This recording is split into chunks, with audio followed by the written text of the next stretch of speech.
Also tonight, BTC speaks to that $250,000 fine over exclusivity. And a former world champion aims for a Commonwealth Games medal. Find out if he got over the high bar. The Bahamas Tonight, the National Report, starts now. Now in HD.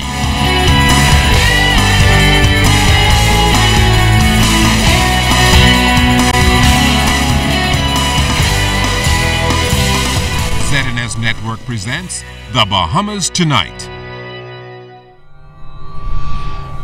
This portion of the news brought to you by BTC Every Day. The Bahamas Electricity Corporation today said that it is still trying to figure out what led to the massive power outage that left 50% of the island's residents without power. Good evening, I'm Kendino Knowles. Good evening, everyone. I'm Keish Latterly. Thanks so much for joining us tonight. Well, Executive Chairman Leslie Miller today said what they do know is that a fault on the network caused the engines at the Blue Hills Power Station to trip offline around 7:30 Monday morning. He says after 11 o'clock a.m., another incident with one of the larger generators at the Blue Hills plant caused another outage, and there were several unforeseen challenges which prolonged the loss of power. Repairs are still being conducted on one of those generators. The end result of what happened was that there were insufficient capacity to meet the demands on Monday evening. During the evening and night, customers across the island would have experienced periodic supply of disruption. In other words, we were load shedding in some areas in New Providence because of the situation that happened Monday morning. At midnight, TA11 and GT9 were both returned to service, thus giving us enough capacity to meet our demand and restoring electricity supply to all of those customers that were impacted during the day on Monday. Now, Miller adds the power outages over the last few weeks are not the normal for BEC, noting that in 2012 and 13 there were no load shedding incidents and little interruptions in power. Miller says BEC, which has a capacity of 340 megawatts of power, has more than enough capacity to meet the island's demands, which peak at 210 megawatts in the summertime. He says BEC needs reserves or spinning power, which poses a challenge for the electricity company. He adds that the government is proposing a new power plant at Clifton to erect a new plant that can produce approximately 120 megawatts of reserve power to eliminate the problems. Ironically enough, the problems that we faced, in fact, over the total blackout that we had a few weeks ago, has nothing to do with the generators. It had all to do with T&D, transmission and distribution. In other words, the substations, the wires and everything else. The problem, as we see it now, is nothing to do with our capacity to produce.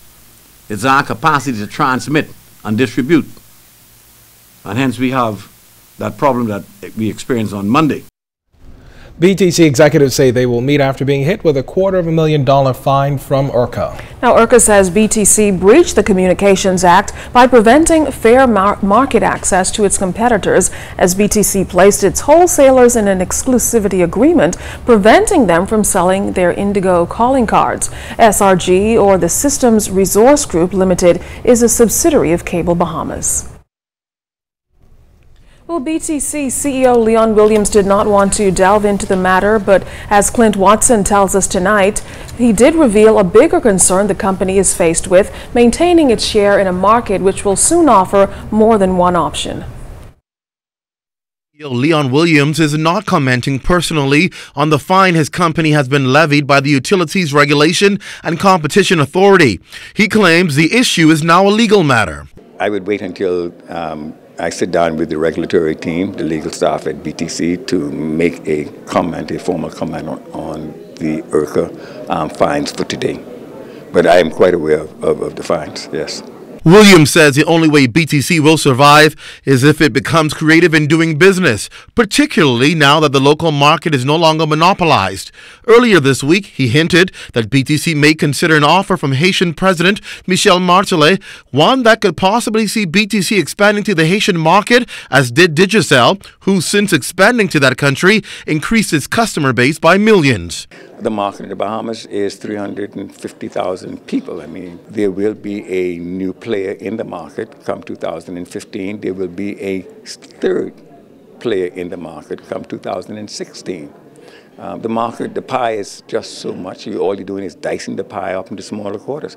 BTC has to extend outside the Bahamas and grow the market someplace else for top-line revenues, or be dead in the water. I mean, it's not rocket science what you have to do. But the competitive market locally is a unique one. While BTC faces a fine from IRCA for what the regulating body considers an unfair practice for competition, CEO Williams has a different view. He feels his company, in many ways, has been playing catch-up to the other companies in the Bahamas who have entered the telecommunications sector. Therefore, the thought of entering the Haitian market, where Digicel already has prominence, would be nothing new that BTC hasn't been exposed to. The Bahamas actually is competing with us. So we are being competitive in the fixed line, we are being competitive in data, and we are being competitive in the internet services.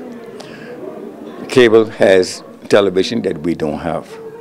And so, as I've stated earlier, if they were to get a mobile license, they would have quad play, we'll have tri play. So BTC certainly has some challenges in front of it.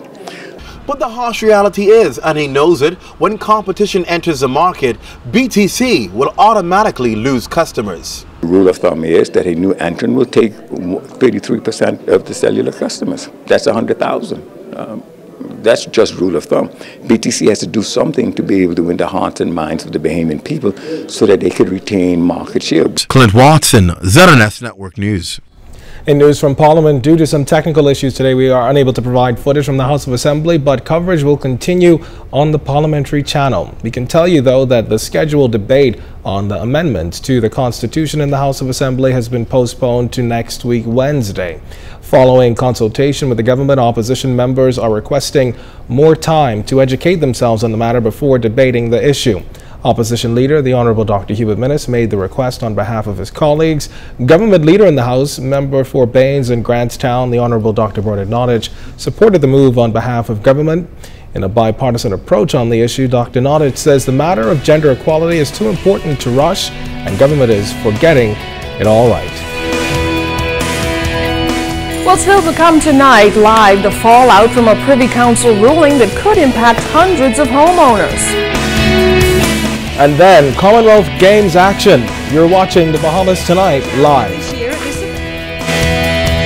segment of the news is brought to you by Shell Quality Fuels.